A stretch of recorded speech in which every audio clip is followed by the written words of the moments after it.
ایک اہل سنت بھائی نے سوال پوچھا ہے کہ جب تراویح کا پڑھنا بدعت ہے تو مولا علی علیہ السلام نے اپنے ظاہری دور خلافت میں اس بدعت سے لوگوں کو کیوں نہیں روکا؟ تو یہاں پر سب سے پہلے میں یہ عرض کروں کہ جب بھی آپ سوال کرتے ہیں تو پہلے اس بات کو طے کریں کہ جواب آپ کو ہماری یعنی مکتب اہل بیت کی کتاب سے چاہیے یا اپنے منابع اہل سنت سے چاہیے۔ اس بات کا تعین کرنا بہت ضروری ہے، اس کے بعد سوال کیا کریں۔ اچھا، اگر ہماری کتب کے مطابق اس سوال کا جواب آپ کو چاہیے تو سن لیں کہ حضرت علی علیہ السلام نے تراویح یعنی با جماعت نوافل ادا کرنے سے لوگوں کو روکا۔ آپ نے اپنے خطبے میں ارشاد فرمایا کہ خدا کی قسم میں نے منع کیا کہ نوافل جماعت سے نہ پڑھو، یہ بدعت ہے۔ امام حسن علیہ السلام کو مسجد میں بھیجا کہ جا کر لوگوں کو امر بالمعروف کریں اور بتائیں کہ یہ جماعت سے نوافل ادا کرنا بدعت ہے۔ رسول اللہ صلی اللہ علیہ وسلم کی سنت فرادہ نوافل ادا کرنا ہے۔ قیام اللیل کریں، مستحب نمازیں پڑھیں، رمضان المبارک کی راتوں میں نوافل ادا کریں، لیکن اس طریقے سے جو سنت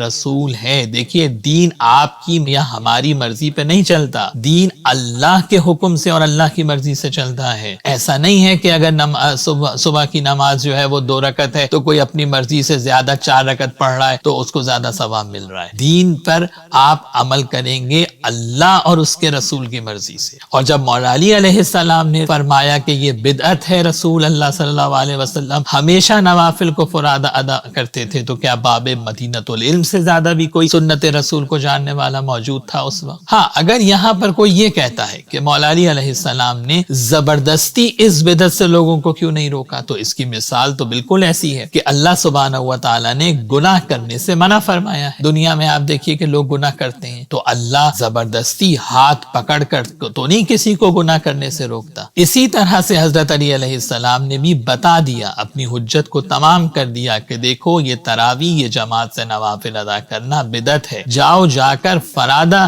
نوافل ادا کرو جو رسول اللہ صلی اللہ علیہ وسلم کا طریقہ تھا۔ اب ماننا یا ماننا یہ امت کا کام تھا، اس میں زبردستی تو نہیں کی جائے گی، اور یہی قرآن کا بھی اصول ہے۔ سورہ مبارکہ ہود کی اگر 28ویں آیہ مبارکہ کو آپ دیکھیے، جس آیہ مبارکہ کو شہزادی فاطمہ زہرا سلام اللہ علیہا نے اپنے خطبہ فدق میں بھی پڑھا ہے اور تلاوت کیا ہے، وہ آیہ مبارکہ جس میں اللہ سبحانہ و تعالی ارشاد فرماتا ہے أَنُلْزِمُكُمُوهَا وَأَنْتُمْ لَهَا كَارِهُونَ، تمہیں ہدایت پر ہم مجبور کر سکتے ہیں جبکہ تم خود ہدایت کو ناپسند کر رہے ہو اور ہدایت سے دور ہو رہے ہو۔ تو یہاں پر آپ اگر اپنی کتاب سے جواب چاہتے ہیں تو پھر سن لیجئے کہ صحیح بخاری میں تو واضح لکھا ہوا ہے کہ خلیفہ دوم کا قول ہے کہ یہ تراویح بدعت ہے، اور عبداللہ ابن عمر نے تو جب لوگوں کو تراویح پڑھتے ہوئے دیکھا تو اتنا سخت جملہ کہا کہ اگر آج ہم میں سے کوئی کہہ دے تو پوری قوم ہمارے پیچھے پڑ جائے۔ عبداللہ ابن عمر نے کہا، جا کے دیکھیے اپنی کتابوں میں، انہوں نے کہا کہ کیا یہ گدھوں کی طرح سے تم کھڑے ہوئے ہو، جاؤ جا کر اپنے گھروں میں فرادہ نوافل ادا کرو۔ تو جناب، جب آپ کی کتابوں میں یہ لکھا ہے کہ تراویح بدعت ہے اور ہر بدعت گمراہی ہے اور گمراہی کا نتیجہ جہنم ہے، تو میرے اہل سنت بھائی، آپ کو تو یہ پوچھنے کا حق ہی نہیں ہے۔ یہ بہت باریک مسئلہ ہے جس کو میں عرض کر رہا ہوں۔ جب آپ کی کتابوں سے تراویح بدعت ثابت ہے تو آپ کو یہ رائٹ ہی نہیں ہے پوچھنے کا کہ حضرت علی علیہ السلام نے تراویح سے روکا یا نہیں روکا۔ تو ایک جواب جو میں نے مکتب اہل بیت کی کتابوں سے آپ کو دیا، اور دوسرا جواب جو آپ کے منابع اہل سنت سے میں نے آپ کی خدمت میں پیش کیا۔